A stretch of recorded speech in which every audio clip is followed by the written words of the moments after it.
out to support Nathan in his presentation. He's doing this presentation, as most of you know at this point, in place of a recital, because he's been hit with some things that you'll hear about. And we thought that this would be a really good forum for presenting on this, because there are a lot of times there's a physical problem that will get in the way of performance, and we don't really talk about it much. We all have to be very strong as musicians and carry on with that, but we also have to deal sometimes with realities. And so this has kind of been his journey, and he's been looking into it. And so anyway, thank you for your support, and I know that you'll learn some very interesting things. And thank you to the guests who have come along with the practicum. And there you go. And there's a job right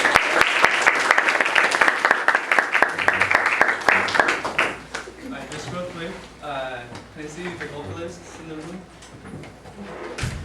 Okay, so I'm going to start off with the YouTube videos first, because the internet, for me, hasn't been really working out. So this right here, as you can see, it's called spasmodic dysphonia. It is practically a loss of control of your guys' larynx and the vocal cords. And this is what it sounds like. Easier to travel on water than on land. Long ago, men found it was easier to travel on water than on land. Long ago, men found that it was easier to travel on water than on land. Long ago, men found that it was easier to travel on water than on land. They needed a clear. So there's the, you guys can see it's a snippet of a vocal cord.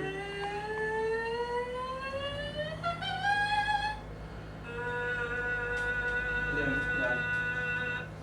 So when they actually do a solid tone, the vocal cords are able to flap, which is weird. And this affects typically speech. And as you guys heard that really airy, that really breathy, or that really just as if you had that electric node that was igniting your guys' vocal cord. So this is pretty much not, they don't know a lot about it, unfortunately. I just found this yesterday, and I wanted to incorporate it to you guys, so you guys can hear it. In case you guys hear someone with a speech impediment that sounds similar to that. I mean, again, if you go on to Music Dystonia Research Foundation, they have a small little snippet of spasmodic dystonia, and unfortunately that's pretty much all I have for the vocalists. And now for the guitarists, which is the thing part here, right? Anyone else play guitar? Alright, so this one, this is right hand dystonia, because it's active hand when strumming. Thank you. Yeah, I know that you come on.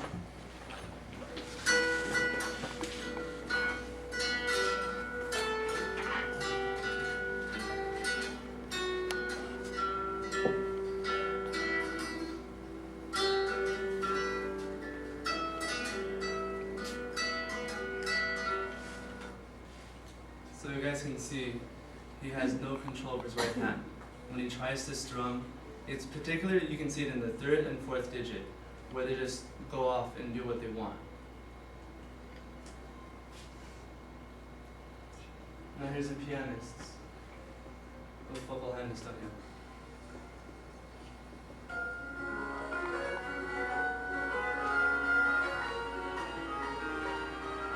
If you look at her pinky, see how it's curling up? And if you also look at she has to flip her wrist just to pop it back out. Please don't play.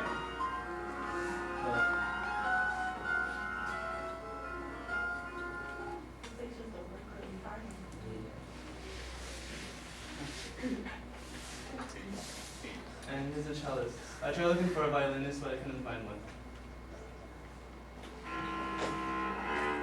Pay attention to his wrists and his middle finger, third finger, and fourth finger.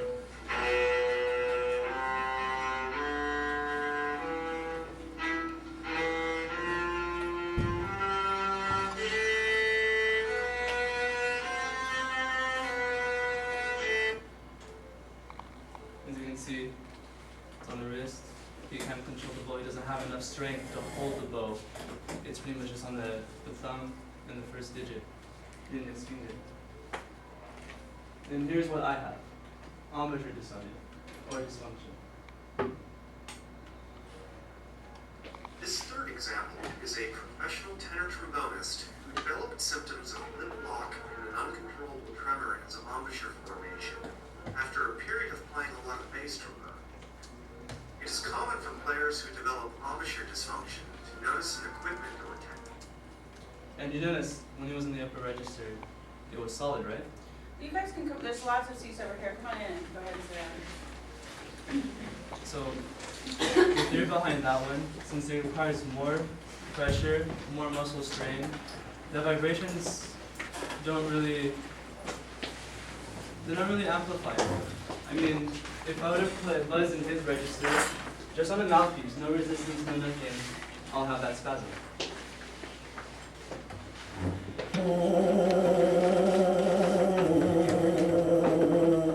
But if I were to play in the upper register,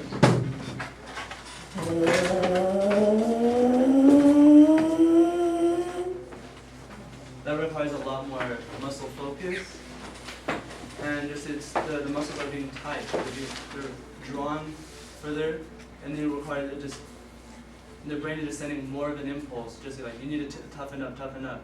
And whereas with the more supple embouchure, which is the mid to low register, is when the brain goes haywire. And then I just wanted to start off with this, just in case my internet drops, and I will now explain everything in detail.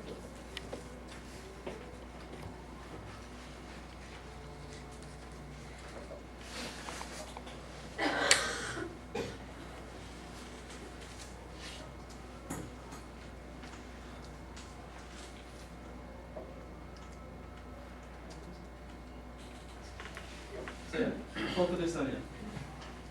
When the gods want to get you, they know right where to strike.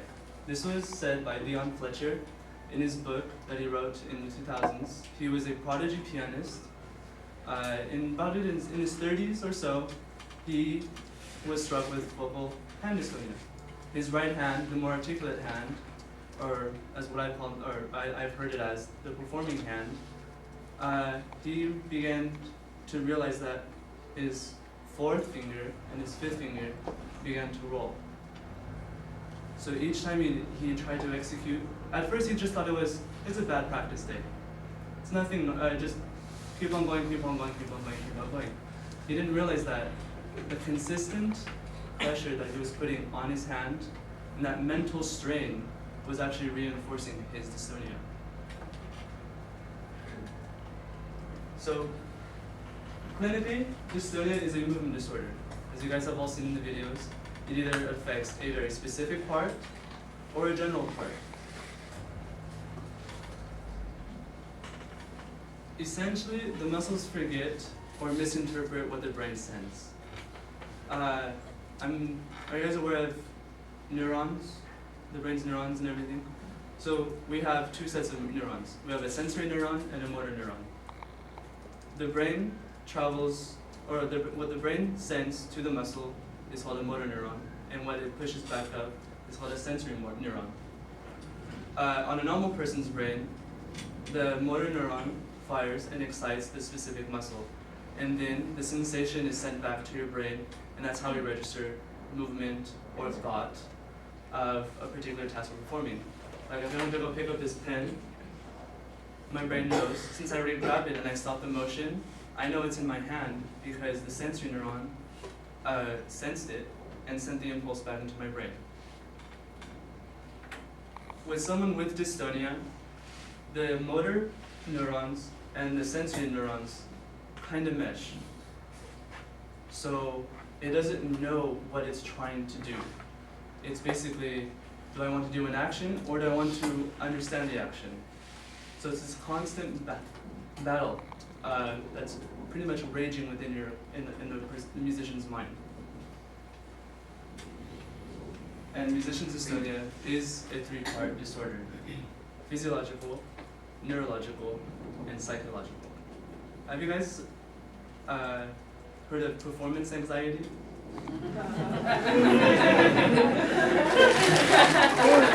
So it's something that you guys are really, you guys know about. I mean, Professor Horning knows I was scared beyond imagination just to perform my first listening art. And then he gave me these little tics to slow down my mental process. or just to pretty much disassociate myself from nerves, and just to try to be myself while in front of an audience. So, and that's a psychological battle. Now, imagine, if you can, being in front of a crowd where you have no control, no matter what. No matter how well you're prepared, no matter how much you've practiced, your brain just isn't fire. Has that ever happened to any of you? Where you guys prepared a piece, something you felt was fantastic inside the practice room, but the moment you stepped outside, it just blew up in your face. I mean, you guys can be on the wrong friends. Yeah, my junior recital, I felt like I botched it. Because of nerves. And that's because that's a natural reaction that our body does. Our motor neurons and our sensory neurons get confused because there's too much excitement. Both of them are firing at the same time. Like I said, with a dystonia patient or a musician, that's a constant, that's consistent. Even within practicing, even just having fun, they can't even do. And when you add stress, and when you add any form of pressure, it's amplified 10 times. Just like when I'm at home and I buzz, even at an F, I don't shake that much. But since I'm nervous, it's going to be pushed out even more.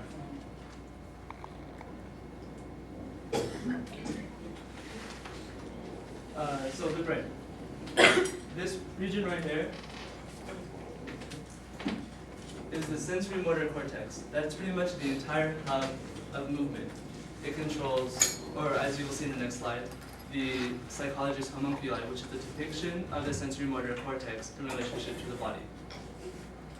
Like I said, the neurons carry messages, and with someone with dystonia, the messages become confused. It's like you're sending a love note to someone, but it's a completely wrong person.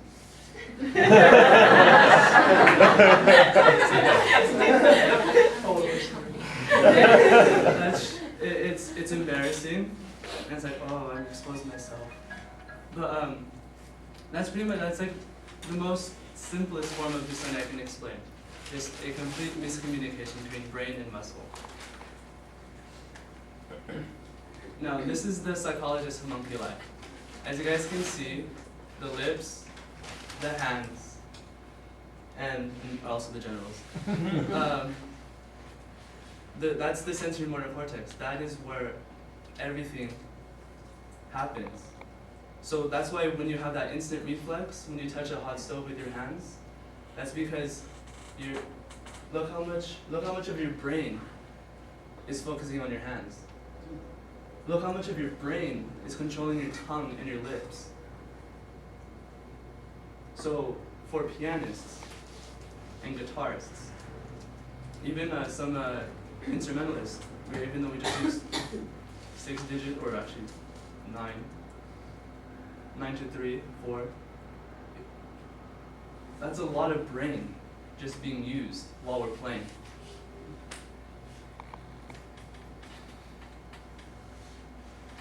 So pretty much why I put so much emphasis on the sensory motor cortex is because it is the hub of all movement. And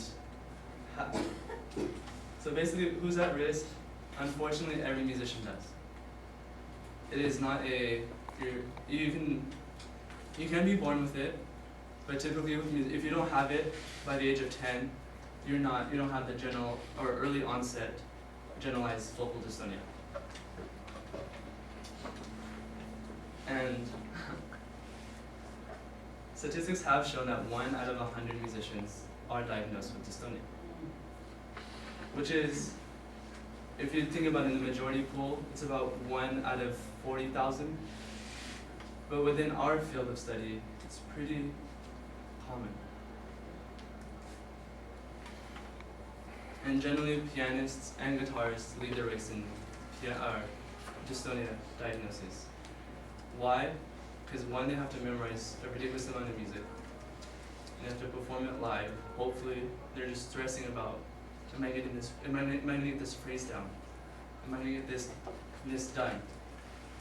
And the special thing about a pianist and a guitarist with focal hand dystonia is when you map the brain and the sensory motor cortex and you move your digits, 10 individual lights light up.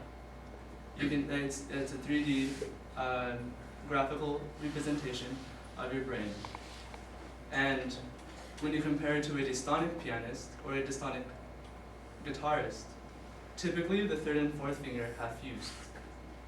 Just like you guys saw in that video, the woman kept on rolling in her 2 digits because her brain doesn't know which one's. I'm gonna guess.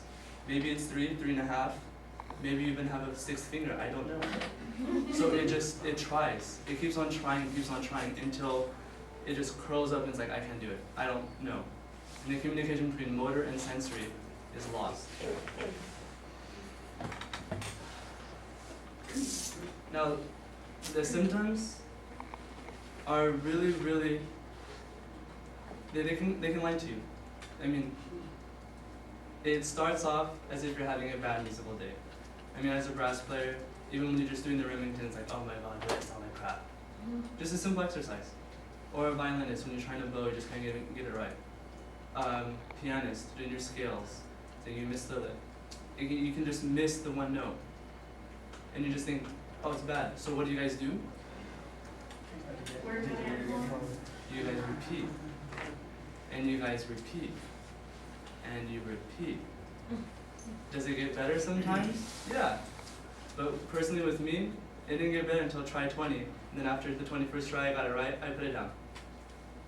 1, I was reinforcing a lot of bad habits.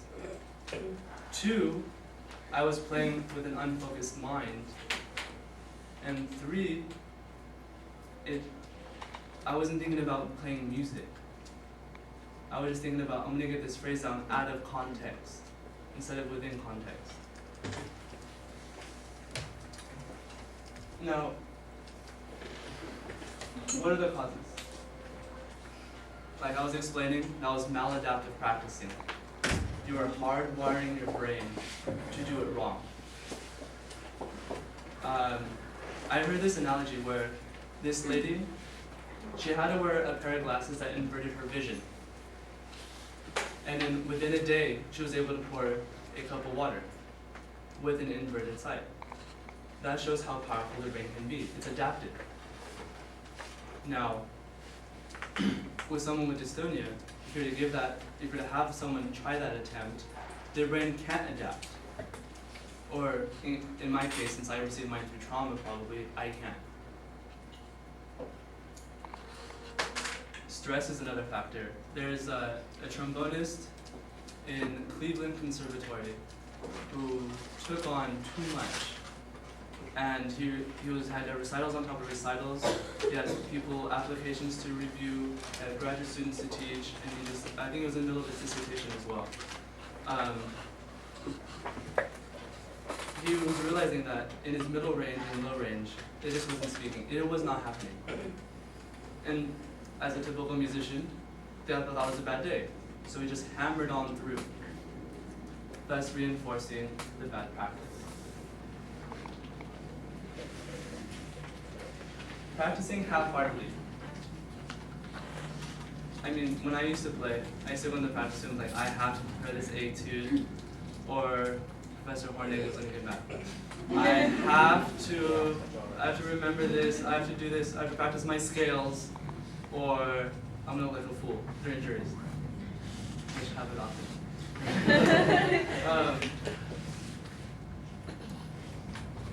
The unfortunate thing, when you're thinking about 2 things while trying to perform one specific task, your body doesn't know which one to completely focus on. I remember in one of my lessons, this idea of multitasking, it really doesn't exist. You can do it. I mean, yeah, you think you're doing it, but in reality, your brain latches onto one idea while you're absent-mindedly doing another. And sometimes when I practice, I was worrying about I'm hungry, what I'm going to eat, I have to stay here for 2 hours, can I get it done? I hate the song, they too stupid. I just kept on going, I just kept on doing it.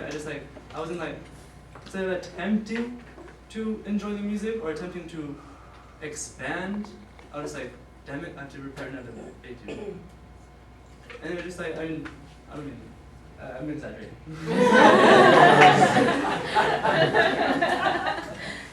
No, but that's pretty much that can be another cause. And this is what I've seen, especially within marching bands, where you play, when your embouchure's tired, you still play. You still play balls to the wall. That's a huge no-no.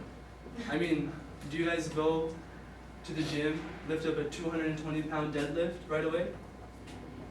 I mean, unless you're Brian. I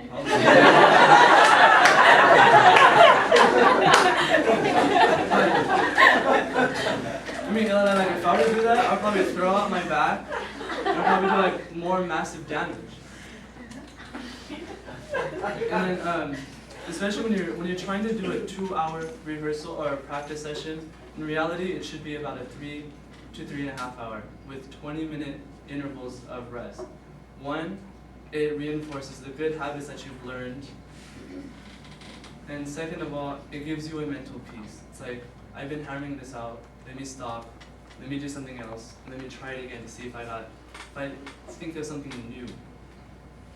And with that new idea, you're creating a new pathway, a new creative neurology that is not going to be reinforcing something that is maladaptive. Oh, sorry. And this is mine, which was trauma. I think in 2000, I got my wisdoms pulled 3 years ago. Then I started experiencing a lot of pain, especially on my left side. This 3-pronged pain, just whenever I play, just stretch all the way back toward my ear, all the time. And one time in marching band, I no matter how hard I tried, nothing happened. So dumb me, what I would do, I just kept on playing. Eventually, I lost feeling on my left side. And my left cheek is dead. I went to get an MRI. They say my nerves are fine, but they technically didn't do a full brain scan. They just checked for that specific nerves. I still can't feel it to this day, no matter how hard I pinch. I mean, no matter what, that's not happening. And then what I noticed, especially right after I got my wisdoms, I have to get my recital ready. So instead of taking proper resting time, which is, I didn't have sutures, so it's about 1.5 to 2 months for the wounds to heal. I just dove right in after 3 weeks, which is dumb. It was like, I was just so nervous, and then right then and there, when I was practicing playing my music, my mind wasn't in the right place, and my body wasn't ready. They're just going back to that deadlift thing. You're trying too much too soon. It's always best to go increments. Yes, it's frustrating. Yes, you want to become the next, or I did, the next Stephen Mead or David Childs. Probably 2 musicians you guys never heard of, which is fine. That puts some perspective for us. Yeah. Well, I don't know. Who's your favorite trombonist? You want to try to emulate his sound and his technique, right? What about you? What about your clarinetist? Just say that, Harris. I mean, they're just like, what about your trombonist? Oh, my favorite trombonist. And trumpet? Oh my goodness. Philip Smith. I mean, we pick the musician we aspire to be. We have their sound memorized, we have their technique in our heads, and we try to sound like them so that once we do, we can branch out to be ourselves. And I just wanted to be either Stephen Mead, and I never got to be like that because I didn't take time. I didn't take the baby steps. I didn't first, from beginner to intermediate to advanced, etc., to legendary. I just wanted to go from beginning to legendary and skip all the stuff in between. And with My sure Justin outside. I guess, it's been going on for 3 years now. I know, right? But yeah.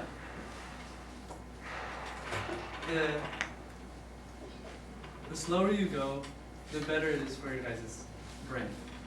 Because one, like I said, you guys are connecting bridges. You guys are not trying to build the Empire City in one day, or Empire State Building. Sorry, I went infamous on that one. So, like I was saying, maladaptive is repetitive, non-musical practicing, hammering through. I mean, not to call anyone out, I mean, I've heard pianists just hammer away on scales. Just hammering. Like, if they hammered any harder, they'll just blow up the piano. I mean, I've heard some trumpet players just screaming unbelievably, just like, I just see them walk into the practice room, just like, out of the cut, it's like, whoa. And then just, some trombone just like farting all the time. But then, unfortunately, that's a little bit, they're both bad. Just, you guys have to ease your way into it. And then Jane Kaggers, she is a professor at UNT who did her dissertation, and she's a recovery of focal dystonia of embouchure. She's the one that kind of connected the idea of sensory motor neurons, or sensory neurons and motor neurons, and how they become linked in a dystonic patient. And her idea is neuroplasticity. Is, remember that scenario I brought about the women with the inverted glasses being able to pour it in, and how her brain was able to adapt to that new change? That's neuroplasticity. That is your brain overcoming a challenge. And it's rewiring itself so that it can accomplish something that is completely different to anyone. Now, I read it in myself quite a bit, but the sensory motor cortex, what does it control? Particularly your hands, your face, and your genitals. I mean, unfortunately, I mean, it's like a Freudian thing, and he would have been proud to see that.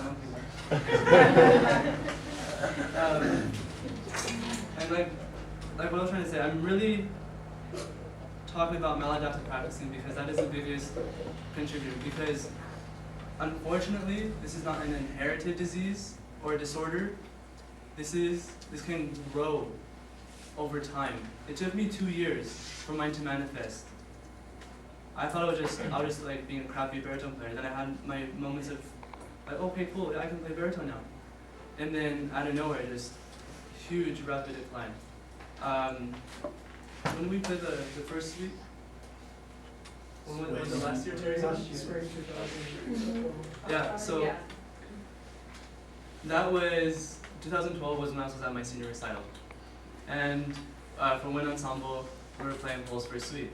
Very easy, just da dee da da.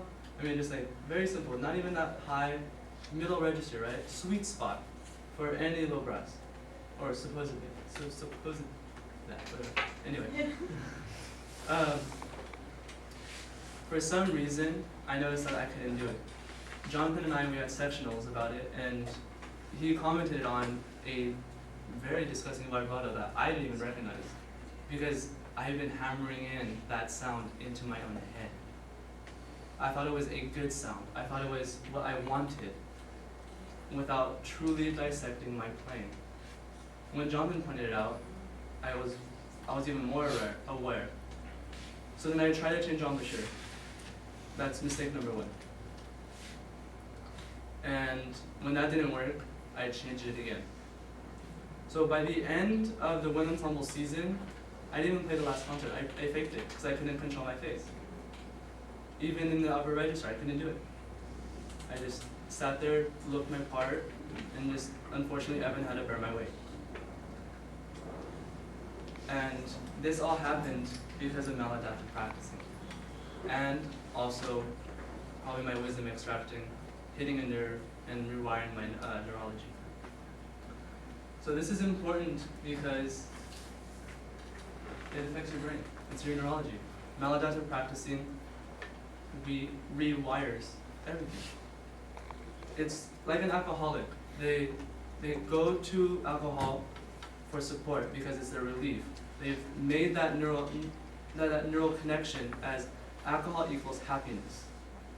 And when they try to sober up, they're miserable. They hate you. They don't want anything to do with you. They're just mad at everyone. Because even though it's a healthy choice, it's still the brain wants to go to the most stable, strongest neural pathway. When you try to carve something new, we don't like change. I mean, I hate it, but at the same time I like it, which is weird. But for a lot of people that I've talked to, when they try to change something, like when you change your diet, I'm gonna try to be healthier. I'm gonna try to look like Ryan. And they're just it was the first thing I thought to my face.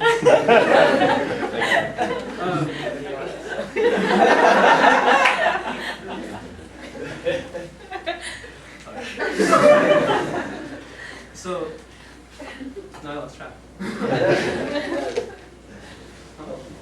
Oh yeah, change. Change. But I mean, me, I hated vegetables. And then when I tried vegetables, it was disgusting. It was just water. It was like cardboard. It was just disgusting. And that's the first step of change. It's disgusting. And the more you do it, the more like, oh, it's just starting to taste better. Okay, if I add something else that's healthy, it tastes even better. Then you become creative with that new pathway, which in essence is healthier. Just like you can't quit anything cold turkey because that neural pathway is still super strong. Like when a heroin addict or a smoker, a cigarette smoker, decides to quit right off the bat. Some people are successful, yes, because they have that willpower. But other people cannot. It's been so reinforced, it's been so ingrained into them that they don't see themselves outside of it. And these are the videos I demonstrated. Now, within the videos, I want to hear what you guys saw. I mean, especially if you guys remember, what about the Embouchure Dystonia, the trombonist? What did you guys see in that video? Shaking. Trembling. Lack of control of what things went. Yeah. And it just, Inability to maintain the strength of your. Like they're thinking one thing, but something else happened. It's almost like a misfire. That's exactly what it is. Now, what about the cellist? Yeah. It looked very rigid. Well, same thing, the inability to maintain a certain Yeah. position. And then they overcompensate by straining everything else. So, as a musician, we've been dubbed as the athletes of the finer motor muscles. As a brass musician, you only have 12 muscles to form an embouchure, whereas you have, what, 23 to form a smile and 48 to form a frown. So, this is where neurology also takes a big toll. So you have the neuron, and you have the channel, and you have the axon, which pretty much sends the information to pretty much stimulate the muscle. For brass players, we have about a 1-to-5 ratio. Whereas, let's say percussionists, where they're using their arm and everything, they have about a 1 to 5,000. So, can you see how one slip up of neurology can ruin a brass player's career? I mean, when you see the twitching, it's the neuron, it's like, do I want to stimulate that muscle, or is it that muscle, is it that one? Let's just try all of them and see what happens. This And is it- something that happens when you're exhausted. Yeah, it's like when your brain, it's like, I'm just gonna do it, I'm gonna try it, and it's like, oh, I stepped in a hole. I didn't pay attention. Especially with me, what I realized is that no matter how, the more I focus on it, the more I try to remedy it, the worse it gets. And from my neurologist, since I have secondary dystonia, which is through trauma, I can't really recover as fully as someone with a primary dystonia, where I inherited just through maladaptive practicing. And I'll explain the process that Cadres practically preaches to dysonic patients later on in the presentation. So, a lot of people are probably wondering, how do I prevent this from happening to me? How do I keep my musicianship healthy? Number one, just be attentive when you're practicing. Instead of just going, just like hammering through, just like, I want this done. Like C major scale. Happy, sunny, beautiful, spring. Make a story. Make it engaging. Have instead of just one hemisphere, excite both hemispheres. Because one, now you have two parts of your brain, or practically your whole brain working on one task. One, you're making one a larger neurological pathway, a healthier neurological pathway, because one, you're associating language and specific environment stimuli with the creative stimuli that's happening in the right. So one, you're branching between hemispheres. And that's so much better than just like, I'm gonna try to be creative. I'm gonna try to be creative. I'm gonna try to be creative. Until you're so creative that it's boring. It doesn't work no matter how hard you try. Now this one I've heard Leon Fletcher say, it's listen harder than you play.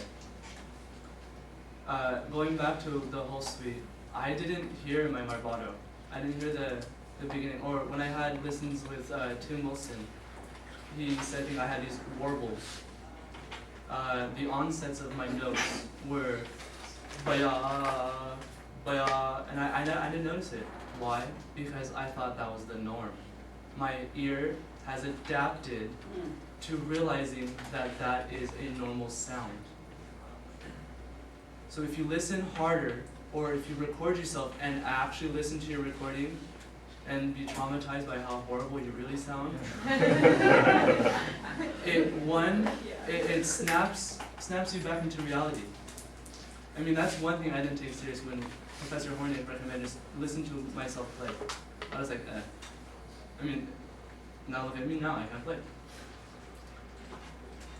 That's probably the best tool that as musicians, since we're in the 21st century, you can buy a really good recorder cheap.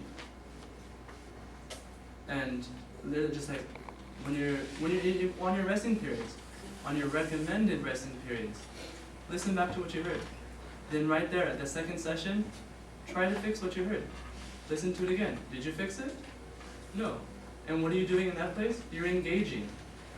You're activating both hemispheres again. You guys are channeling new neurological pathways to prevent this from happening, to prevent dystonia from happening. Yeah, this is one I never, as a Portuguese person, when you feel pain and you stop, you're a girl. Unfortunately. That's what my dad would say. No matter what, even if you feel a little pinch on the corners, or even if you feel a little tired right here, especially when you're practicing, just stop. Because you can come back, you can rest, come back either in an hour or two, or half an hour, until you feel ready. Just go back. If you're in a performance and that's happening, and you're getting paid, or your grade depends on it, yeah, you kind of have to suck on through it and just play on through. But as long as it doesn't become a routine, then you should be fine. And this is where the micromanaging. Don't be afraid to write down a journal. I know I've seen Whitney do that. You keep a log. And then if you have one hiccup, you can write it down. Then if it happens again, you can see, what did I do on this day that made that hiccup? And let me see what I did this day to make that same hiccup. You can realize a pattern.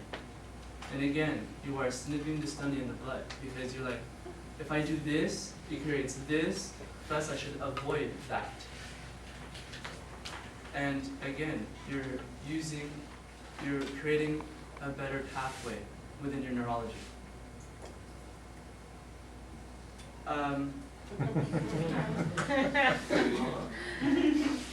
This is probably the hardest thing to do as a musician. I mean,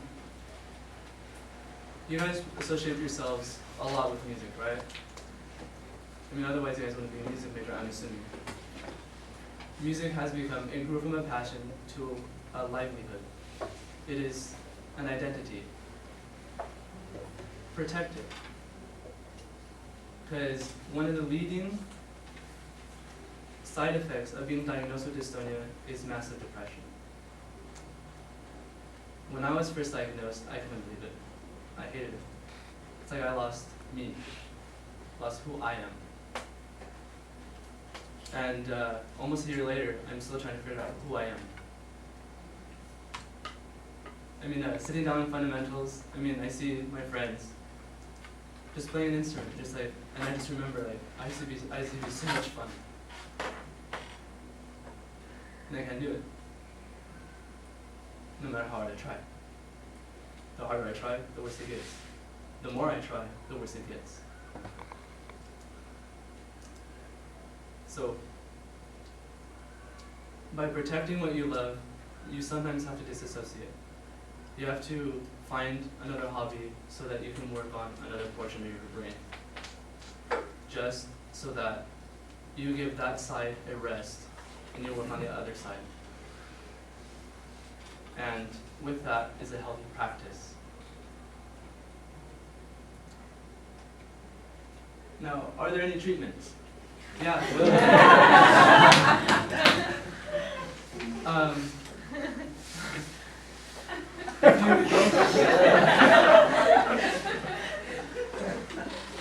In Musicophilia, by Oliver Sacks, he explains a flautist who was diagnosed with focal hand dystonia. She undergoes, about every 6 months, 4 to 6 months, she receives Botox injections on her hand.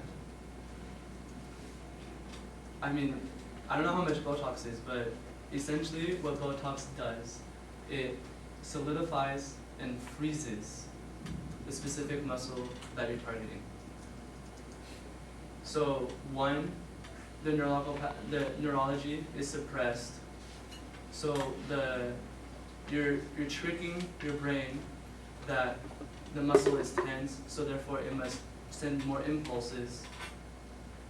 And oddly enough, it seems to remedy.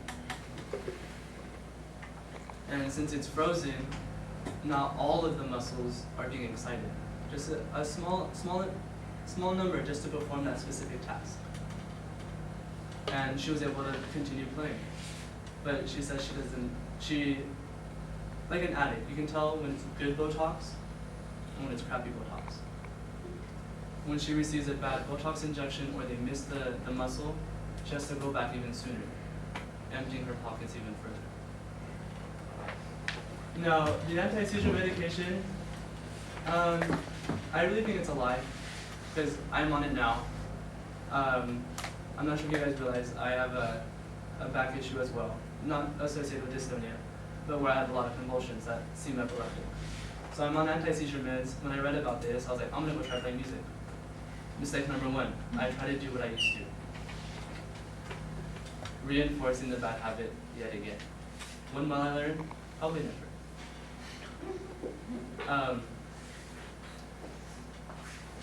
In theory, the anti-seizure meds, it attacks your central nervous system, slowing down your guys' the firing of nerves. So making them nice and slow, very supple, so it's not like, I need to try extra hard just to send this right message. Oh, or and with a more suppressed nervous system, the neurons are like, all right, I can finally find a direct path to go, instead of motor and sensory, motor and sensory, motor and sensory, confusing itself. Like I said, I don't believe it, but that could just be me. Now, the last point was neuroplasticity. This is Cadres's gold mine. What neuroplasticity is just rewiring of your brain. It is trying, I do believe Arnold Jacobs mentioned it too about breathing jitters. Teaching yourself to breathe better instead of just going, just to breathe in low. Using a lower, or filling from the base and filling up to the top. Instead of using normal breathing with music, and music playing, like vocalists, if you breathe as if you were speaking, you're not as supported, airy, it sounds like boo-ha-ha. And then just like, and with brass players too, just like you can't excite the embouchure. There's not enough pressure. It's very weak. The benefit of neuroplasticity is if it works for you, it will work. And unfortunately, only Kagris and Frucht in New York and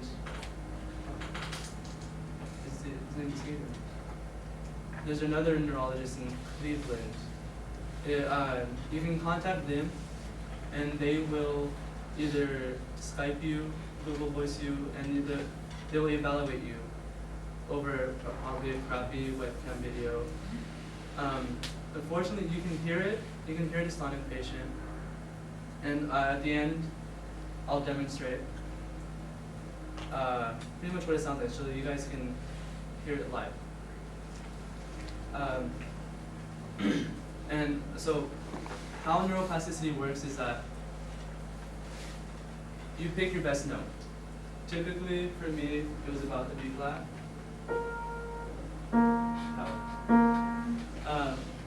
And what you're supposed to do is have that solid feel, have that solid sound, have everything, and try to stretch it. I mean, you guys probably heard this before, but I've heard it before. I was like, nah, it doesn't work. Stupid me. Probably mistake number 500 by now.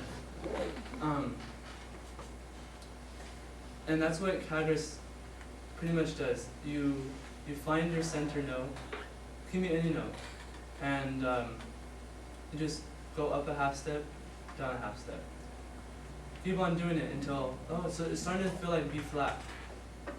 And what that does, you have that specific point in your brain where that sound is happening. And what you're doing, that thought or that idea, that feeling starts to branch out. The more you do it, the stronger it gets, the bigger it gets. And the more you do it that way, the healthier and the better you'll sound, and the better it will feel. And just the overall music being, it'll be so much better because one, you'll have a nice even register instead of fantastic high register, very crappy low register, or wonderful middle register, can't play high or low. You're slowly building it. And especially with the undergrad, we try to become professional too soon. I know we're on a time constraint, I know we don't want to blow money, but take it from someone who's lost it, take your time. I mean, yeah, we have deadlines, yeah, we have all these things that we need to worry about and everything, but you disassociate from your music to go into reality, but you disassociate from reality to escape it. And if you have that healthy exchange, where you're not, like Inception, you're not in limbo. You have to find that happy medium. And with that, you have a healthier neurological experience, which gives you a healthier physiological experience. And finally, just have a better, you feel better. You have a better psychological experience instead of being in a massive rut of depression because you don't know who you are. So, the last point is what haunts a lot of musicians. It's an assassin. It's silent. It's deadly. It shows up as something minimal, not major, and we ignore it. And what do? We hammer. Or, excuse me, not we, I did. I hammered a mistake until it became permanent, until it became a virus, and then it became blood. So, is there any questions by any chance? Do you talk to Jen Kagris? I spoke to her twice. Once I told her I was a traumatic dystonia patient, she practically said I don't qualify. Yeah. Something about trauma and neurology is a deeper line of mix-up, and instead of just it's the whole rewiring. I have to rewire what it sounds like, how it feels, and everything. It's 10:23, so they're correcting that. Take off, please do. If you want to stay. My last conversation with Jana several weeks ago, January, you suggested that her dystonia was brought on by extremely high fever. Did she ever mention that? No, she never explained her process of dystonia. And I wonder if that would count as traumatic or not. I don't know. Because I know when I spoke to my the three neurologists that I've been at Kaiser with, I mentioned the wisdom extraction and the hitting of the nerve, which sends another impulse to the sensory motor cortex. It's like the mouth, like it doesn't know where the mouth is anymore. And since this is a task-specific dystonia, it only manifests in music, which is weird. Yeah. Okay, just curious. Yeah, no, yeah, it's something that. Well, what we know about the brain right now is so little. 2 years from now, it might be a different answer. Exactly, yeah. And it might, because it sounds very related to me. And there's some other things at UNT that, I mean, there's another viola professor. When I was there, I kind of went through the same discovery as much of you know. And it was like, it had, from injury, had repetitive playing and had to come back, which is also very common. But I would think would be very related because what you have to do is retrain everything. Yeah. Another question I had is, I know I could probably rattle off a dozen brass players that have been so diagnosed. Most of them, it's around age 50, within 5 years either side. Is there, being 50 myself, raises, maybe additional concern. Is there, you mentioned the maladaptive practice, it can take its toll over time? Is there some? Yes. With maladaptive, I mean, this is an instant. It's like a cancer. It takes time to manifest. It takes time to show itself. At first, when you think it's a back pain, you're probably just like, I'm just gonna pop some pills, then it's gone. But over time, it can grow and grow and grow, and without you knowing, until you go for, oh, this is really massive, I'm gonna go get a check. You have a tumor the size of a fist. Dystonia is pretty much very similar to that. Just it, since, like I said, we're the athletes of fine motor muscles, we're putting a lot of strain on the muscles that we typically don't use, only for probably out of 24 hours, ranging between 5 to 10, 14 maybe, if you're a performing musician. And then, but we're talking, chewing, everything, and then for some reason, just like the brain doesn't associate music or normal life with music. Yeah, so that, from all the literature I've read, they just don't know why it happens. It just, that seems to be the pattern between dystonics and normals. Do you know any like statistics or studies about how often it is that a wisdom tooth extraction is detrimental to the nerves and not? As far as I know, it's pretty rare. Because normally your dentists are super aware. Like they don't want to mess with that nerve. And if you tell them you're a musician, you tell them not to use your face consistently, they become hyper aware. So Yeah, that's in North Texas, I don't know if you remember, that was the other thing. I had my wisdom teeth out there. There was like a whole underground of wind players who like had a very specific dentist who would do it while you were awake. Wind players become really conscious of the wisdom tooth connection. Mine was a tuba player. It's my dentist was a clarinetist. I find that helpful. I mean, my dentist sent me to the best oral surgeon in the city because my roots were around that nerve. And I just, Yeah. see, I was a wind player, so the guy laughed at me and sent me to somebody who put me out. And I did lose this. You can't even play, like, beginning flute. But I used to. Yeah, and, I mean, for me, it's not important, but for you it is. Yeah. I was wondering if there's any physical therapy you attend regularly or any sort of anything to get any rehabilitation back? For that, you have to be with a very competent music neurologist. Cadres is one of these pseudo doctors. I mean, she wrote a dissertation on it, a dissertation that everybody refers to when they're diagnosed with dystonia. They read up on it and see what they can do. But the only way to properly rehabilitate is if you speak with someone who has rehabilitated. And unfortunately, since we are all individuals, what works for them can make you worse. Yeah, so. Have you experimented with body treatment like yoga and balance, and you talked about breathing? Have you done any of that kind of work on your body to even things out? I tried, I took Pilates just to see if maybe just like using different muscles, having my brain think about other things.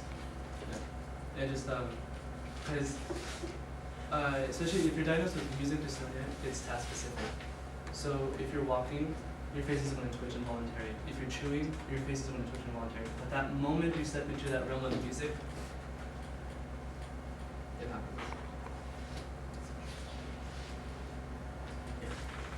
One thing I was wondering is when you're recovering from like a long playing day, or maybe at a concert the night before that was 3 or 4 hours, and then the following day you have something similar, and you're in that kind of recovery in between gigs, is it better to, because I know myself, I've taken ibuprofen and ice my chops and things like that, and drink lots of water and then go play the next thing. Is it better to just rest, or is it, can you kind of recover and then go on?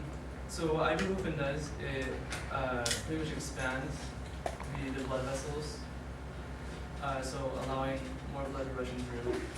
So you have the sensation of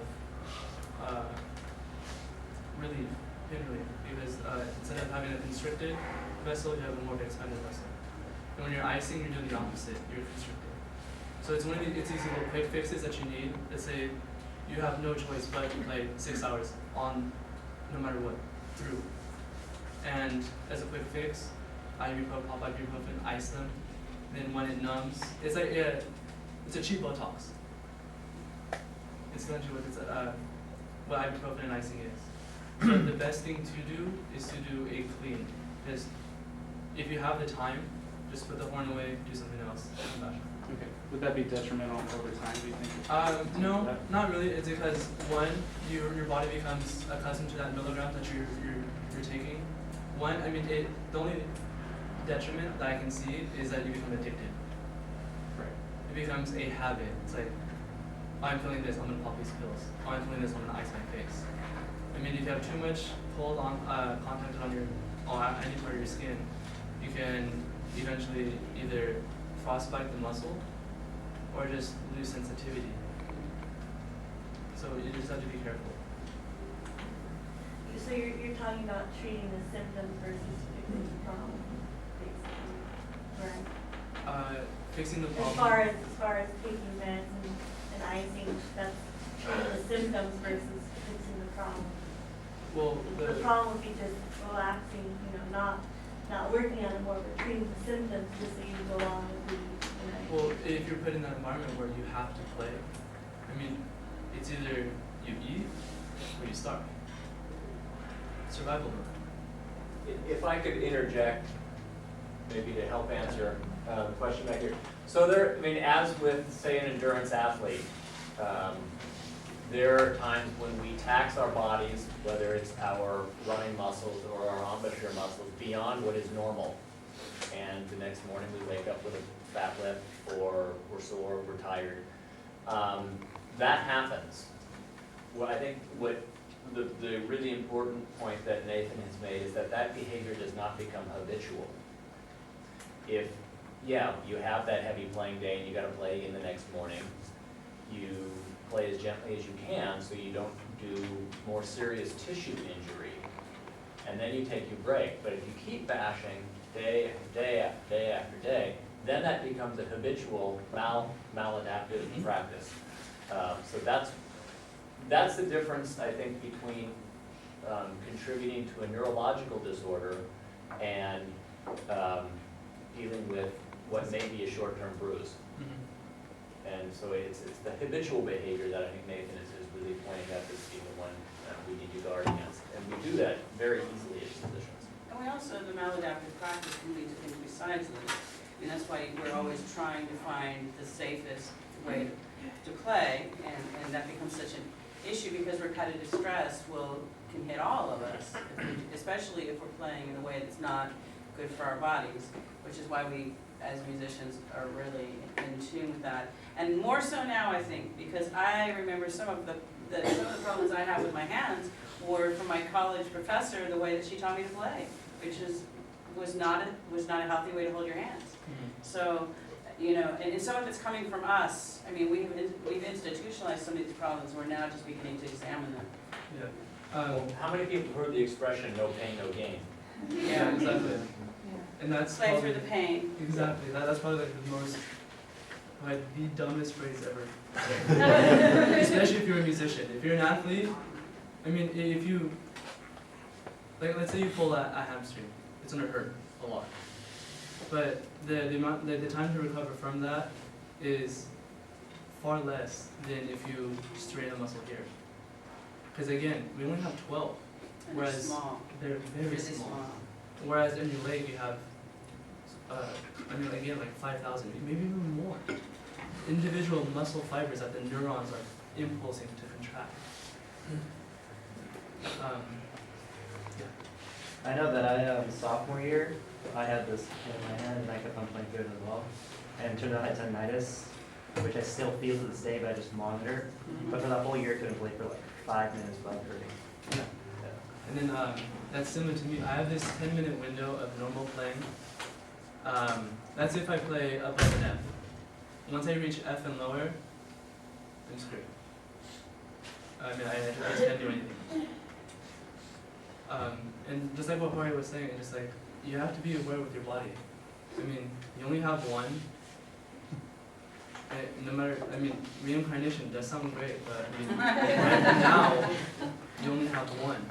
And try to save it. Try to do this least amount of damage to it. Yeah.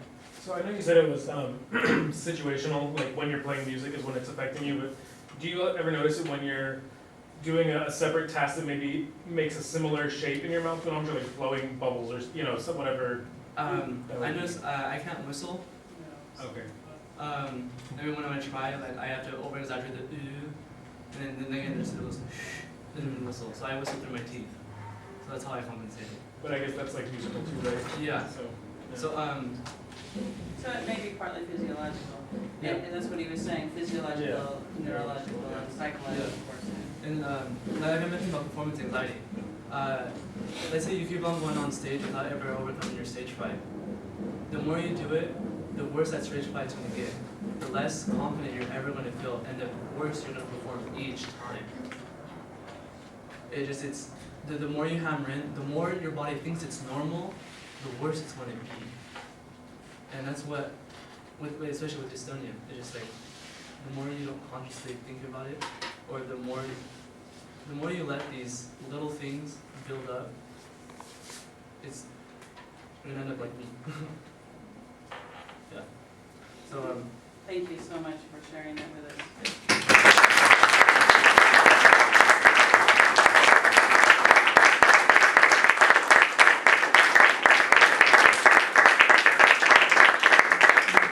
You seem to have overcome, I guess, did you experience, you said you experienced some depression after, you seem to have overcome that pretty well. You seem really confident speaking about it today. It took time. I mean, just opening up just to my professors about it. I mean, I felt like, it's like showing them naked. It's like, here's my emotions. Help me deal with them. I mean, you don't want to put that pressure on them, and then so then you start trying to deal it with yourself, and you just keep on bearing your grade. So, I mean, if you guys are experiencing anything, you guys have friends, they may not be listening, but just talking about it, it relieves a lot of stress. I mean, writing it down, riding a bike, playing with your dog. I mean, no matter what, I mean, Or mine. yeah, or Dr. Volunteers.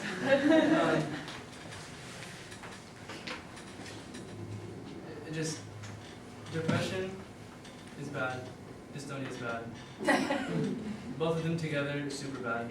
It just, Ignoring them is worse. yeah, I mean, that's like the ultimate evil, the biggest sin.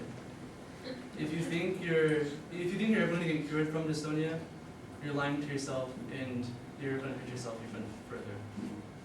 And take it from me, I tried. I thought I could overcome this by just attacking it. It's only gotten worse. I mean, now I can't really sing in choir because now I can just associate pitches with words. I can't memorize lyrics. It takes me about 5 times longer just to sing a simple phrase. I'm starting to lose the integrity of intervals recognition. So I'm having this psychological block toward music. My brain is disassociating itself from music. Why? I don't know. So, like I said, take care of yourselves. If you guys have any questions, I'll be here.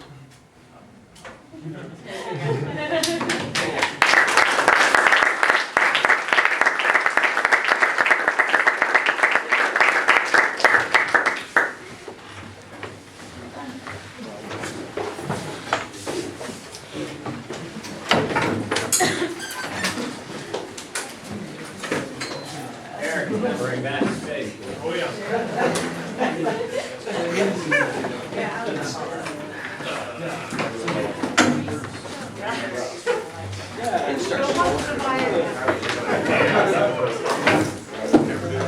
Yeah, apparently I can record. Shouldn't say that too loud, it's probably recording.